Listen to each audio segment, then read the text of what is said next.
Switzerland 100 billion dollars India में invest करने जा रहा है।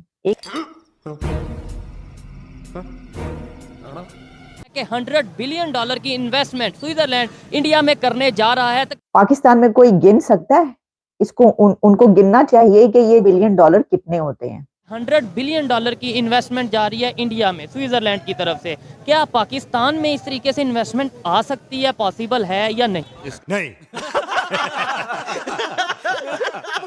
आपका जो मुल्क के अंदर लोग हैं वो इन्वेस्ट करने को तैयार नहीं है तो बाहर से कैसे कोई आएगा? बात तो सही है। तकरीबन 29 बिलियनियर हैं मुंबई के अंदर। ये पाकिस्तान का क्यों रिकॉर्ड नहीं है? हम क्यों रिकॉर्ड नहीं रखना चाहते? हम चोर हैं, हम डाकू हैं, हम क्या हैं? इन्वेस्टर को तो जहां से पैसा मिलेगा वो वहां चला जाएगा, लेकिन अगर यहाँ पर उसकी वो कम्पीट ही नहीं कर सकता। आप अब ये जो प्रपोज्ड इन्वेस्टमेंट है from EFTA countries is expected to generate over 1 million jobs in India.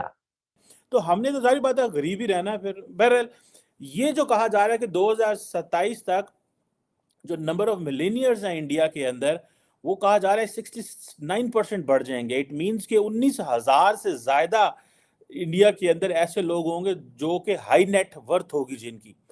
जय हिंद दोस्तों, स्वागत है एक और वीडियो में। मैं हूं शैलेश। दोस्तों, एफ्टा कंट्रीज जैसे स्विट्जरलैंड, नॉर्वे, ये लोग जो हैं भारत में 100 बिलियन डॉलर की इन्वेस्टमेंट करने वाले हैं। अब आप सोचिए कितनी बड़ी इन्वेस्टमेंट है। इससे जो है 1 मिलियन लोगों को नौकरी मिलेगी, यानी कि 1 मिलियन जॉब जो है भारत में जनरेट होगा। अब सोचिए 3-3, 4-4 मिलियन डॉलर के लिए पाकिस्तान जो है सऊदी अरबिया के आगे, कभी IMF के आगे नाक रगड़ता है, फिर भी नहीं मिलता है। और ये सोचिए 100 बिलियन डॉलर की इन्वेस्टमेंट आ रही है। 1 लाख लोगों 1 मिलियन लोगों को जो है जॉब मिलेगा। अब सोचिए, तो चलिए इसके ऊपर पाकिस्तान में क्या बातें हो रही हैं पहले सुनते हैं, उसके बाद बात करेंगे। इंडिया में 100 बिलियन डॉलर्स की इन्वेस्टमेंट एक और तरफ से आ रही है।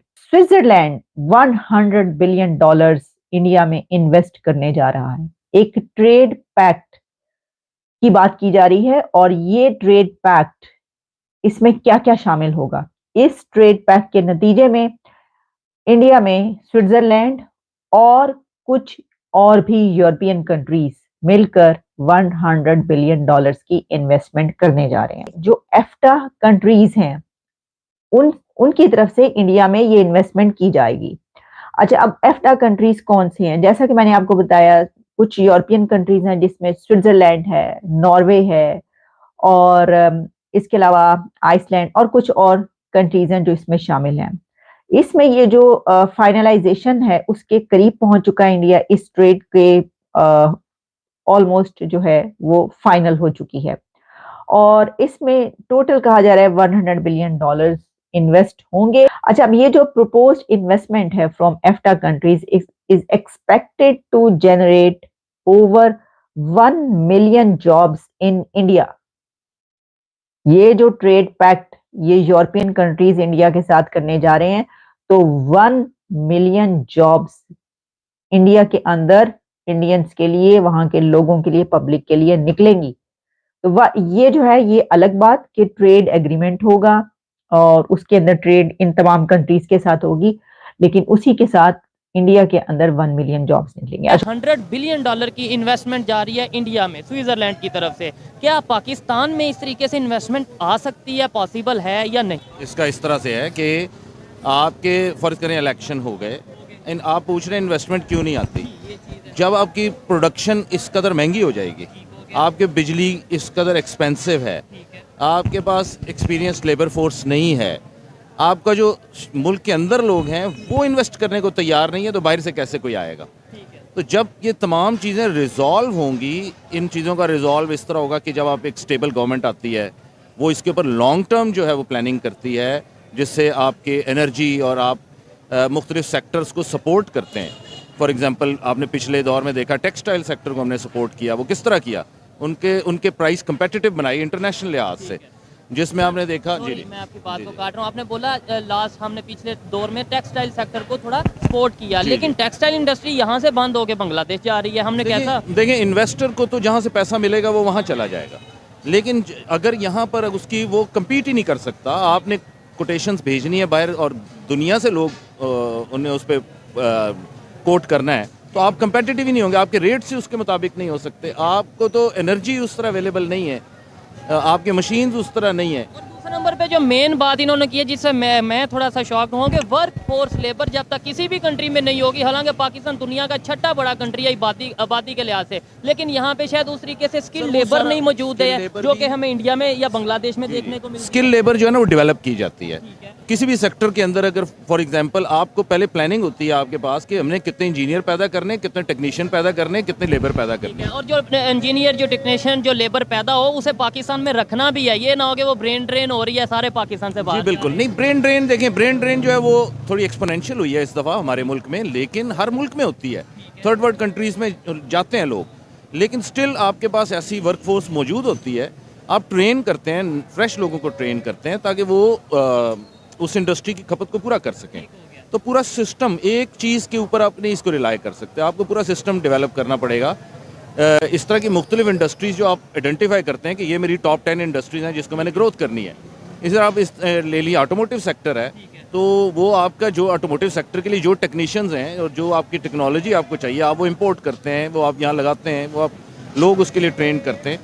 तो जब तक आपका वो चीज़ें तमाम की तमाम कंपेटिटिव नहीं होती ग्लोबल मार्केट के साथ, जिनके साथ आप compete करते हैं, आप compete कर रहे हैं चाइना के साथ, आप compete कर रहे हैं इंडिया के साथ, आप बांग्लादेश के साथ कर रहे हैं, उन सब के साथ जब तक ये competitive नहीं होगी तो आप कोई भी ऑर्डर विन नहीं कर सकते, आना ही नहीं चाहेगा, बल्कि आपके मुल्क के इन्वेस्टर इस पर इन्वॉल्व नहीं होंगे।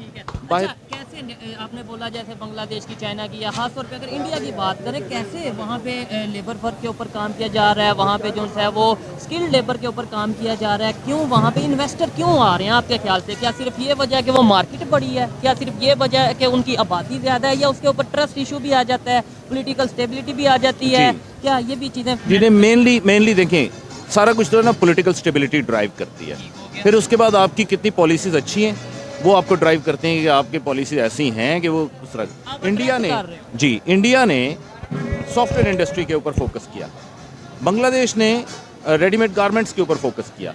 अब वो जितना भी उनका वर्क फोर्स है वो सारा का सारा वो उस तरह उन्होंने डेवलप किया है, जिसकी वजह से वो सारा कुछ आना शुरू हुआ। जब वो आपके पास बहुत ज़्यादा आपको पता चले, हमने किसके ऊपर वर्क किया? हमने अपने आप को तबाह करने के ऊपर फोकस किया। सर आपसे मज़ीद भी बात करूंगा, आप इस हवाले से क्या कहना चाहेंगे? जो सर ने गुफ्तगू की, आप क्या उससे एग्री करते हैं? और सेकेंडली मैंने उनसे एक सवाल किया, क्या वजह है नेबर कंट्री में क्यों इन्वेस्टमेंट जा रही है? क्या सिर्फ ये वजह है कि उनकी मार्केट बड़ी है, उनकी आबादी ज़्यादा है, तो इसलिए फॉरेन इन्वेस्टर वहाँ पे आ रहे हैं, या वहाँ पे कोई ट्रस्ट उनके ऊपर किया जा रहा है, या पोलिटिकल स्टेबिलिटी है, वहाँ की गवर्नमेंट स्टेबल है, इस वजह से वहाँ पर इन्वेस्टर आ रहे हैं? देखें, इनमें जो एहसन भाई ने दो बातें की हैं, और पहले दो पॉइंट्स जो उन्होंने किए हैं, पॉलिटिकल स्टेबिलिटी, इस पर भी मैं एग्री करता हूँ, वर्क फोर्स स्किल, इस पर भी एग्री करता हूँ, लेकिन मैं कुछ इसमें एडिशन करना चाहता हूँ। आपने जैसे बांग्लादेश की एग्जांपल दी है, तो टेक्सटाइल इंडस्ट्री में आप अगर देखें 2008 से पीछे आप चले जाएँ तो पाकिस्तान जो है टेक्सटाइल इंडस्ट्री में, पाकिस्तान की जो आपकी सुदर मंडी फैसलाबाद की मंडी है, ये मैनचेस्टर ऑफ एशिया के नाम से जानी जाती है, ठीक है। ये दुनिया की दूसरी बड़ी टेक्सटाइल इंडस्ट्री कह सकते हैं, एशिया में तो नहीं, क्योंकि एशिया में तो और भी कंट्रीज, चाइना आ जाता है, इंडिया आ जाता है, वो उसे कम्पीट करना। देखें 2008 से पहले पाकिस्तान से ना चाइना आगे था। जी दोस्तों, पाकिस्तान में बातें हो रही हैं कि हमारे यहाँ इन्वेस्टमेंट क्यों नहीं आ रहा है, तो उसका सबसे बड़ा कारण ये है कि अगर कोई कंट्री किसी दूसरे कंट्री में इन्वेस्ट करने जाती है तो वो देखती है कि मेरा इन्वेस्टमेंट वहाँ पर सेव है कि नहीं। पाकिस्तान में तो वैसे ही दिखाई दे रहा है कि भाई सेव नहीं है, क्योंकि ना तो पॉलिटिकल स्टेबिलिटी है और आतंकवाद तो चरम सीमा पे है। कौन कहाँ से आके कहाँ बम मार देगा कोई ठीक नहीं है। तो वहाँ से इनकम जनरेट होने के बजाय, मुनाफा कमाने के बजाय जो इन्वेस्टमेंट करेंगे ना वो भी डूब जाएगा। इसी वजह से जो है पाकिस्तान में इन्वेस्टमेंट नहीं जा रही है और भारत में इतने बड़े बड़े इन्वेस्टमेंट आ रहे हैं। तो चलिए, आपने वीडियो पूरा देखा। दोस्तों, आप वीडियो तो देखते हैं लेकिन आप चैनल को सब्सक्राइब नहीं करते हैं, तो प्लीज़ चैनल को सब्सक्राइब भी कीजिएगा। तो चलिए मिलते हैं अगले वीडियो में।